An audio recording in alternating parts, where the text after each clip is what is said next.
What's happening, guys? Fallen from OTB here, coming at you with a new video as promised. This is based on our CWL week and wars that we are currently looking at, going week by week, popular attacks and popular bases that we see very often. And as this YouTube channel gives us some sort of an idea or motion as to how wars are going and what we can do to better ourselves. So we will jump into this. We might have a couple videos today. I also do say that there will be most likely screaming children in the background and or potential vulgar language of being angry at these screaming children. So please be advised that this is uncut version of what we're going to be listening to. We're going to jump right into this because we got a lot to see so far. Coincidentally, my own attack. So I'm showing this because of my new love for the bowlers. The super bowlers that I've been using lately are have been very fun, but I haven't been seeing incredible amounts of luck with them. And what I am loving about them now is using them with Central Town Hall style bases, or ring bases at that.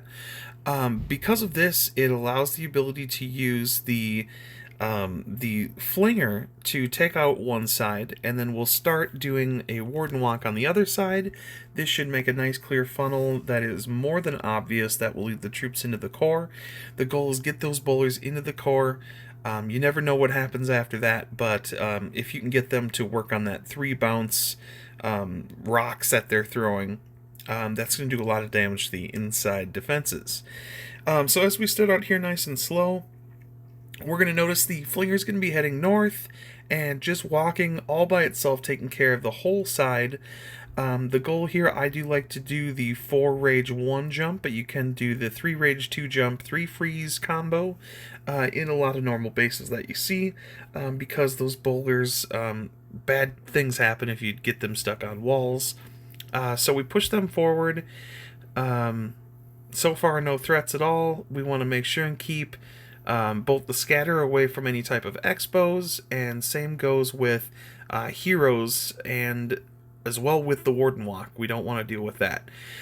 So we're just kind of sacrificing that ice golem as all the troops go inward. We get that nice early rage up. That's actually really just going to help the troops get started and push them in. And then that second one is going to go right where they're going to be throwing over the town hall. Very important to keep in mind the timing that you're going to be using the warden ability, because we do want to make sure that those bowlers do the best they can to stay alive. You will see some troops running ahead here, and we are going to be losing a few bowlers just because they just simply got ahead of where the main force is. The healers caught up more on the back end, so those will be pushing around the base. And this is the perfect example of what bowlers are going to be doing, is they're taking out 2 to 3 layers of defenses or buildings on the back side of the base. This is why you don't need a jump, because they are going to be able to do that damage. The poor Yetis have now finally broken in from the outside, and that scatter or the flinger has done more than its job. At this point, we are pushing those troops into the last quarter of the base here, and super easy. I'm really liking these bowlers for this exact reason, for hitting these centralized town hall bases.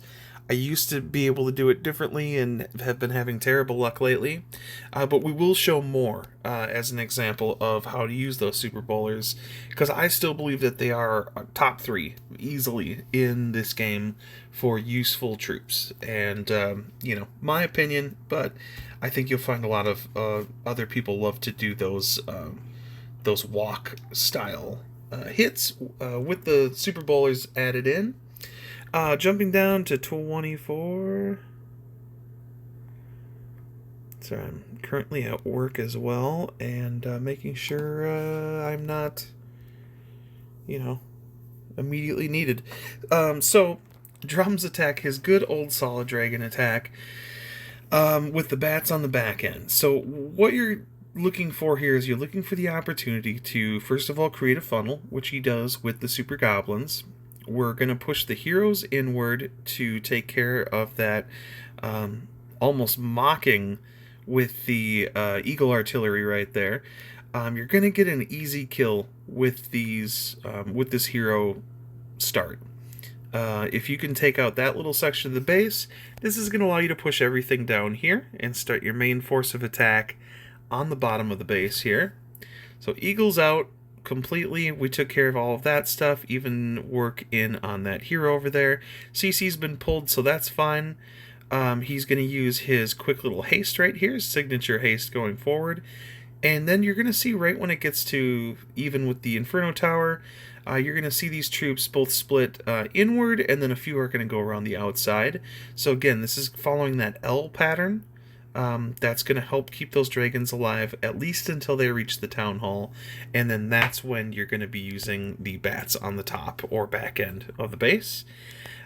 Also, the Warden ability is so important when using these because you are inevitably going to be hitting that tornado trap on most bases. They're still set up. However, what Drum does is he uses those super goblins with the air in the CC. So those super goblins are going to take care under the rage. They're going to deal with the Town Hall. Regardless of the situation, if the blimp falls a little bit short, they've still got it covered. So that's really smart.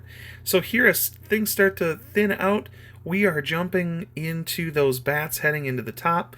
We're sacrificing our free spell so more bats can spawn and deal with those defenses, because essentially that's the only part that's left that's open in the base. The dragons don't really need spells dedicated to them to make it 75% across the base. They can make it just about that far. And then with whatever is left, we're sacrificing our freeze. Our free spell is going to help those bats take care of the rest of the work on the base. Sure, we ran a little tight here, but his attack is tried and true, proven many times over, very effective. On this style of a base, when you get that exploit where you can start out with your heroes and get that good value, it's really important to get that. But again, it's all about base selection. We didn't even need to worry about killing the king there. Very nice job on that. Let's jump to War 4.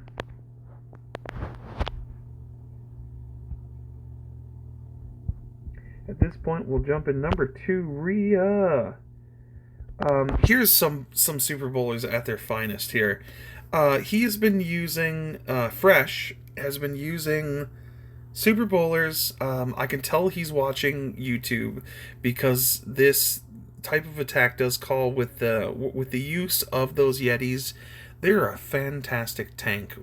Some people send test balloons like I do, or giants at that.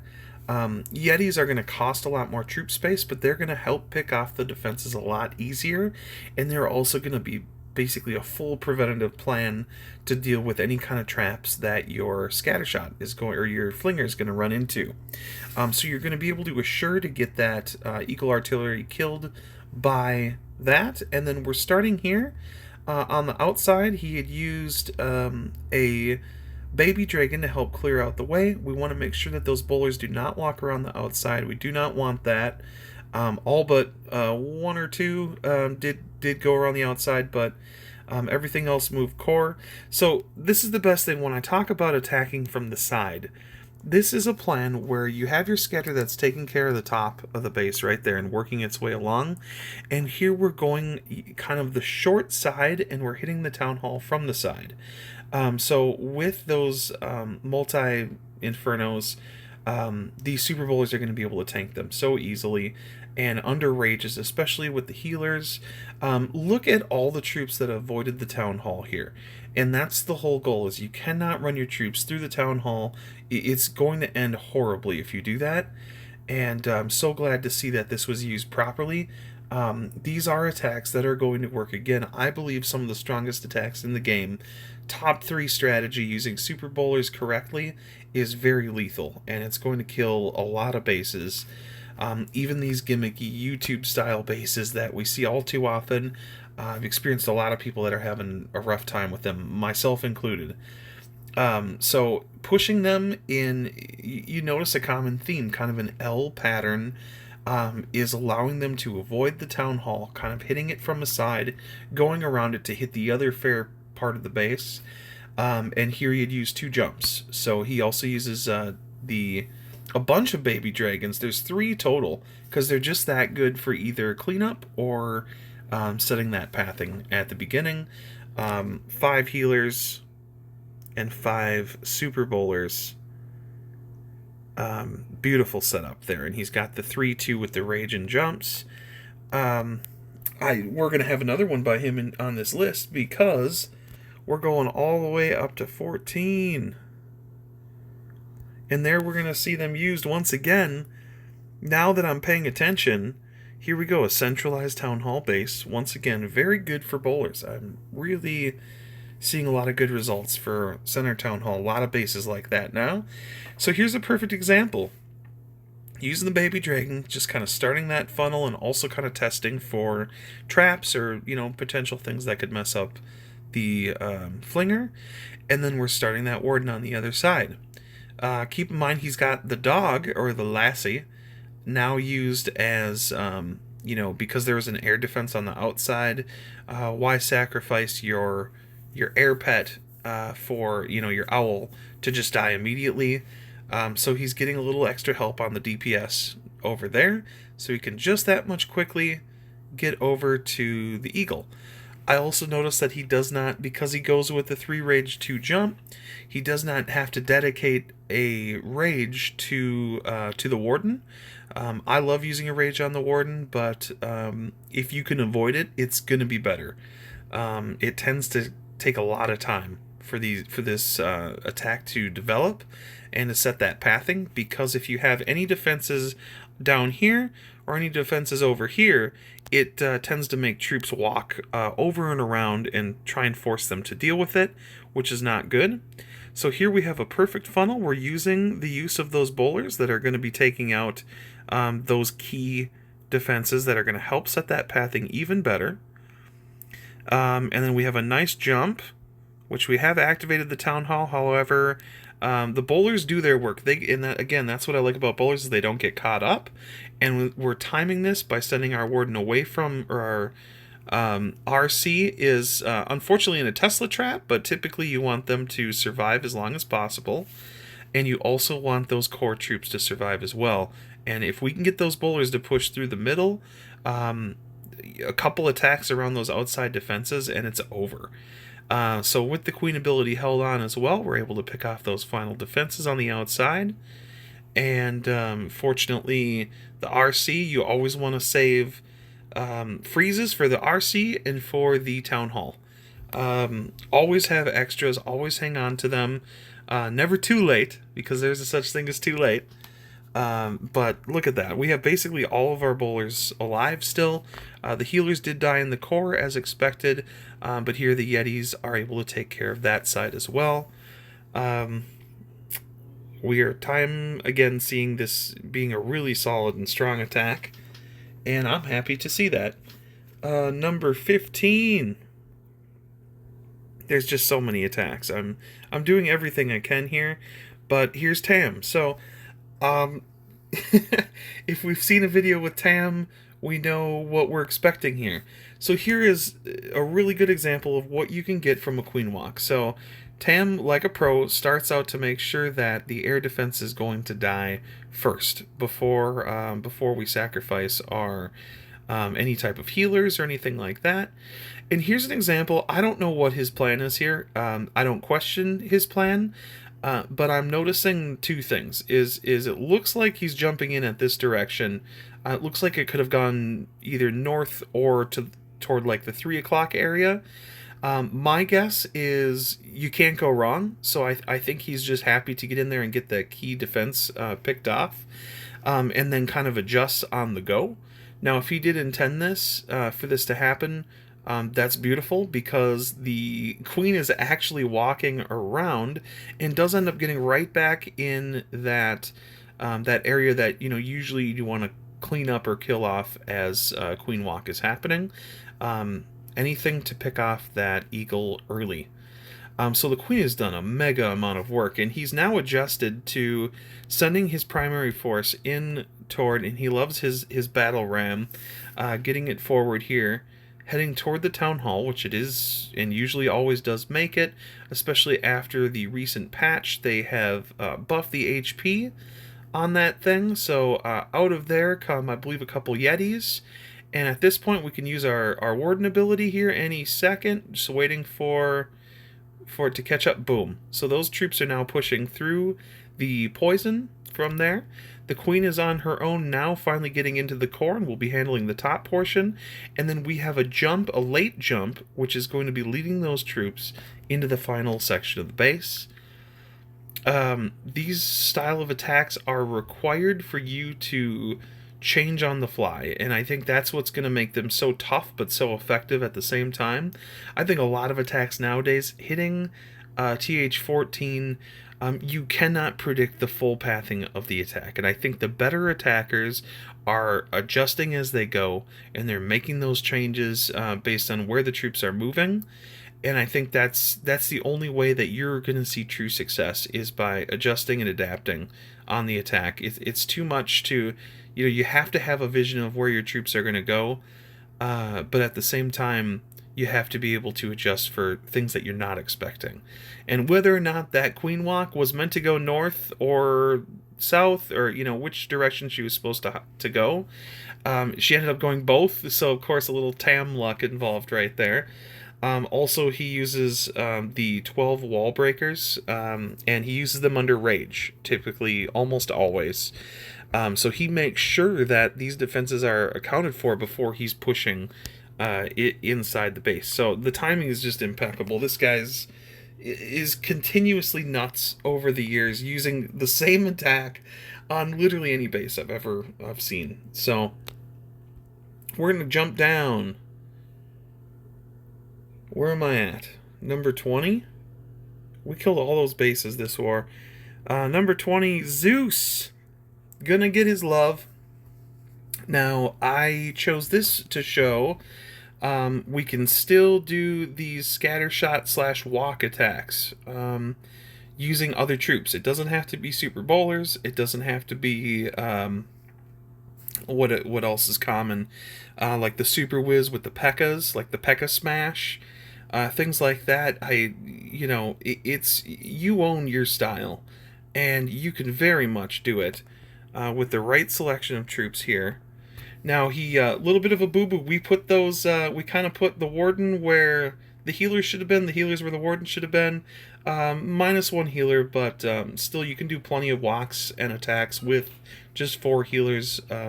Honestly, not a big deal, especially when you have a whole bunch of Yetis running the way here. Always leading with Yetis. Sometimes you can use Ice Golems depending on the defenses that you're facing. You don't have to, especially when you're using Yetis, because they do a bunch of tanking and kill a bunch of those early defenses right there for you. Keep in mind here too, though it is a centralized town hall, we are hitting it from the side, as our theme has been speaking about. So we're forcing those troops to, we're going to lose some. That's just inevitable. But we're forcing them around the town hall. And we're making it so, you're not putting your whole force through that town hall. On the opposite side, we have the Flinger still doing all that work up there. The fact that it's going to be able to kill that single Inferno is usually going to save a lot of attacks when all you have is heroes left, or troops that are just banging on the wall and will die really quickly to single Infernos. So always keep in mind and never send your Flinger into mortars or expos or heroes. Keep them alive as long as you can, or as long as you feel you need to, and you can always pop it later and have those troops come out to assist with the attack at any point. Now, he uses Hogs, which is fine. Hogs is a good late option to take care of portions of the base that maybe your troops have pathed a little bit weird. They ended up being needed for about 5 seconds, so but they are good. Just make sure that you're not throwing them right into a hero, which I think is pretty common. You do see that happen quite a bit. Where are we at? I'm going to end this video now. We have more attacks coming on the way, and I'll make that video when that happens. So this concludes Type 1, or what is this? Video 1, Type 1 of our weekly attacks in CWL, and how we can better ourselves as players and as a team, and we will get into that shortly on the next video. This is Fallen from OTB, signing off.